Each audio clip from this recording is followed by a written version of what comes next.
All right, so that Azerbaijan Airlines crash in Kazakhstan, huh?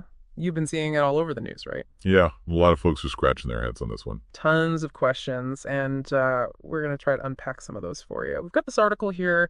It's going to be kind of like our roadmap for this deep dive. You know what's wild about this crash? It's like straight out of a mystery novel. This is not your run-of-the-mill mechanical failure, you know what I mean? There's all these weird things that just don't add up at first Right. glance. Like it's a puzzle with some pieces missing. Okay, so first of all, the plane was hundreds of miles off course. Hundreds, like Right. on the opposite side of the Caspian Sea. And then you've got those first reports, making it sound like a total catastrophe. But a lot of people actually survived. Yeah, surprisingly high number. And then to top it all off, you've got this happening right after those drone strikes in southern Russia. Talk about a crazy twist. Yeah, that timing, it almost feels like too much of a coincidence, Yeah. you know? And when you think about how tense things already are in that region, well, Ah. it really gets the rumor mill going. Okay, so let's back up a sec and get the basics straight. We're talking about an Azerbaijan Airlines flight, right? Right? Taking off from Baku, headed for Grozny. Grozny being in Chechnya, which is in southern Russia. And the plane itself, it was an Embraer 190. And sadly, it crashed near Aktau, Kazakhstan. Tragically, yeah. 62 passengers and 5 crew members. 5 crew. Wow. At least 32 survived, which is incredible under those circumstances. But some are still in critical condition. It really makes you think about the people behind the headlines, the Yeah. human impact of this whole thing. Absolutely. And, the article we're looking at, it paints a really vivid picture of the crash site. I mean, imagine the plane's on fire, people are scrambling to get out of the wreckage, emergency crews are racing against the clock. It's a scene of chaos and tragedy that's just, it's hard to even wrap your head around. Absolutely. And in all that chaos, there's this one question that keeps coming up. Why was this plane so far off course? Now, the official line from Russia's aviation watchdog is that the pilots had to make an emergency landing. Possible bird strike, they're saying. But honestly, does that really explain a detour like that? Right. I mean, it just seems like there's got to be more to it than that. And then you've got those drone strikes happening in southern Russia roughly the same time. Yeah. And reporters are saying, like, several airports along the plane's route were closed that day. Plus, it's not like it's the first time drone activity has messed with air travel in that area. No, not at all. So people are starting to wonder, is there a connection here? Was this a deliberate move to, like, divert the plane? Or was it something even worse? Yeah, that's where things start to get a little more speculative, right? What if, and I know this is a big what if, but what if that plane was mistaken for a Ukrainian drone? Yeah. And accidentally shot down by, Russian air defenses? Oh, man. That's a chilling thought. It's like something out of a movie. It sounds far-fetched, but given the timing and the location of the crash, well, it's definitely a theory that's gaining some traction. And there's another piece to this puzzle, too. Flight Radar 24, the flight tracking service, they reported some major GPS jamming in that area right around the time of the crash. GPS jamming, huh? Yeah. Apparently, it was so bad that the plane was sending out inaccurate location data. And Russia's been accused of messing with GPS signals in that region before. Right. So is it possible they were doing it again? And could that have played a role in this disaster? It's a tangled web, that's for sure. Right now, we've got way more questions than answers. But the good news is there are multiple investigations underway to try and figure this whole thing out. Azerbaijan's prosecutor general has launched one, and then you've got the Kazakh government. They've got their own commission looking into it. Right. It's like having 2 separate detective teams working the case. You've got investigators analyzing those black boxes, trying to piece together the final moments of the flight. Plus, there's all that footage floating around online. Right, that video of the plane going down. Yeah, the one that shows that terrifying descent and the damage to the fuselage. And some experts are saying, those holes in the plane's body, they don't look like your average bird strike damage, almost like something pierced the metal from the outside.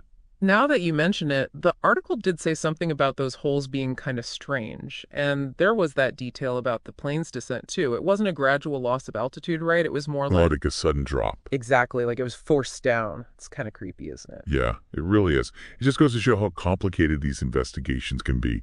They're not just recovering wreckage and interviewing witnesses.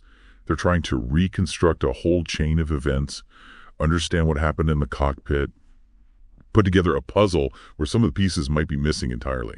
Right. So we've got a plane way off course, a possible link to those drone strikes. And now this whole GPS jamming thing, it's starting to feel less like a tragic accident and more like a spy thriller or something. Yeah, it's like trying to solve a riddle that's wrapped in another riddle. Right. But one thing's for sure, those investigators have their work cut out for them. Yeah. I mean, think about it. They got to analyze those black boxes, right? Uh-huh.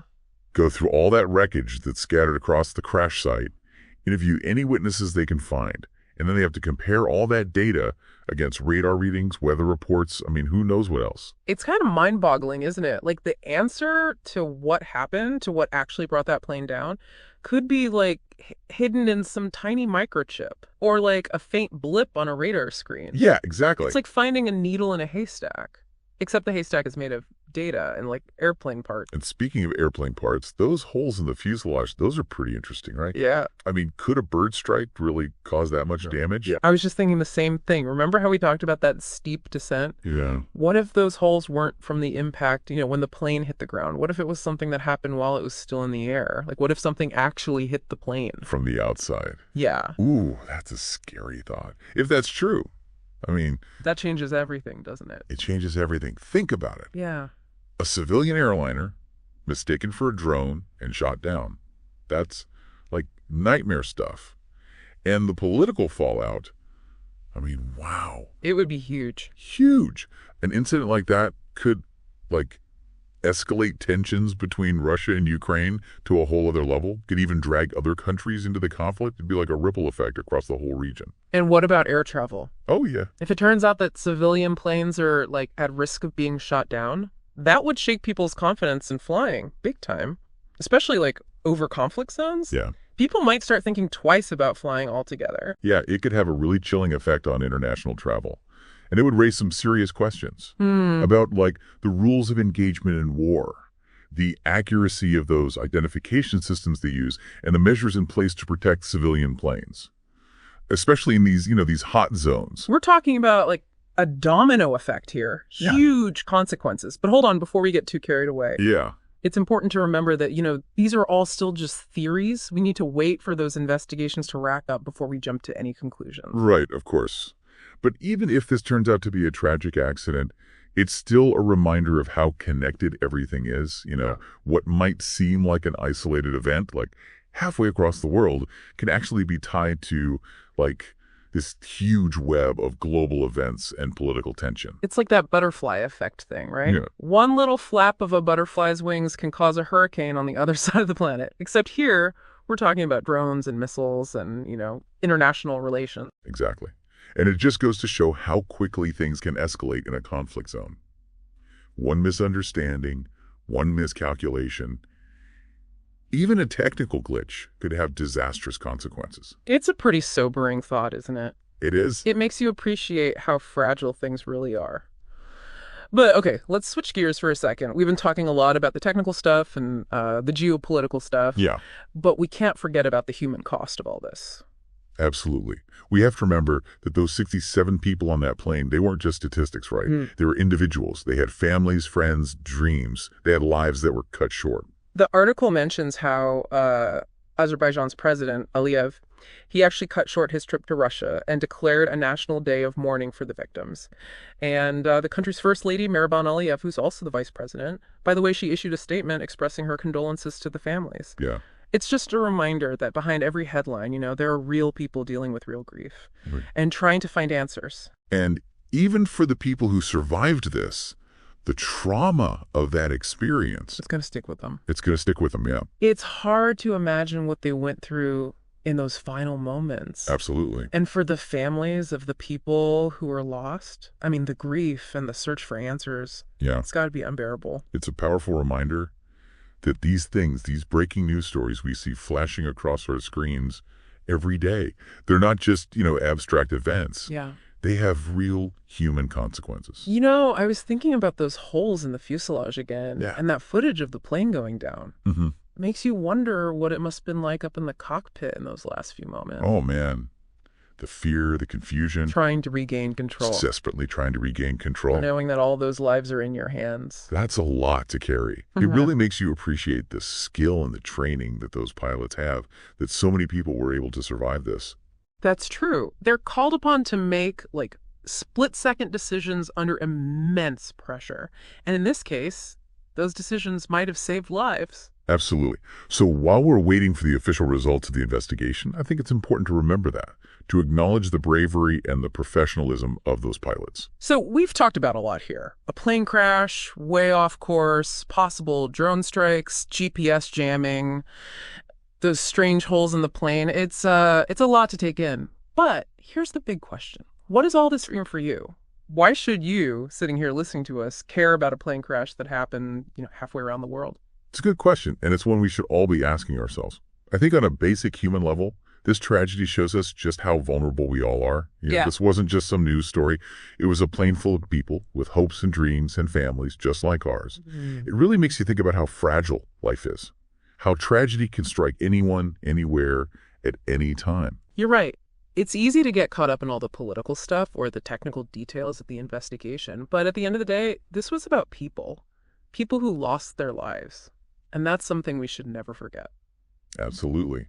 And beyond the human cost, this incident has implications for anyone who travels by air. Especially these days, with all the geopolitical tension in the world, it raises questions about how safe air travel really is, especially in those more volatile regions. And it highlights the risks of things like GPS jamming, which can affect way more than just planes. I mean, think about it. Ships, cars, even our phones rely on GPS. It's like that saying, there, but for the grace of God go I. Makes you want to check your travel insurance, huh? But seriously, it does make you think, doesn't it, about the bigger picture? It does. This incident forces us to confront some uncomfortable truths about the world we live in. A world where conflict seems like it's always around the corner, where technology can be both a blessing and a curse, and where even the smallest actions can have huge unintended consequences. So as we wrap up this deep dive, what are the big takeaways? What do you want our listeners to remember? Well, first off, it's important to remember that the investigations are still going on. We need to be patient and let those experts do their job. Let them uncover the truth no matter how difficult it might be. And while we wait, we can all try to be a little more informed, more engaged with what's happening in the world. It's not just about knowing what happened to that flight, but understanding all the factors that led to this tragedy. And being aware of the risks we all face, whether we're traveling or just living our lives. I totally agree. And it's a reminder that we're all connected. What happens on one side of the world can have an impact on all of us. That's right.